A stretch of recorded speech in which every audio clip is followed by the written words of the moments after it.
Good morning. Good evening ఉన్నారా మీరు? So మనం చేసే బిజినెస్ ఏంది? Real estate. అంటే ఎట్లుండాలి? కస్టమర్ ఏ టైంలో ఫోన్ చేసినా కూడా గట్స్ తోని మనం ప్లాన్ చెప్పాలి. చెప్పిన ఇమీడియట్లీ 5 గంటలకు వచ్చి ఫ్లాట్ బుక్ చేయాలి. అంటే ఎనీ టైం ఎనర్జెటిక్ గా ఉండాలి. మనం మాట్లాడే మాట కానీ, మన పద్ధతి కానీ, మన కట్అవుట్ కూడా. ఓకేనా? Thank you everyone.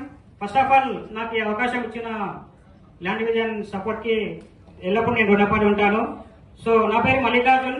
మరొక మారుమూల పల్లెటూరు, Metlakunta mandal, Bomraspet, new district Vikarabad, brand new state Telangana. So నేను మన ల్యాండ్ డివిజన్ కి రాకముందు శంషాబాద్ ఇంటర్నేషనల్ ఎయిర్పోర్ట్ లో జాబ్ చేసేదన్నమాట. ఎన్ని రోజులు అంటే ఒక 10 సంవత్సరాలు జాబ్ చేసిన. పెళ్లి కాకముందు బ్యాచిలర్ లైఫ్ ఒకనే ఉంటుంది కదా. 10 సంవత్సరాలు జాబ్ చేసినా వచ్చిన 8,000 నుంచి ఒక 22-25,000 వరకు శాలరీ వచ్చేది. మంత్లీ శాలరీ తీసుకునే వాళ్ళ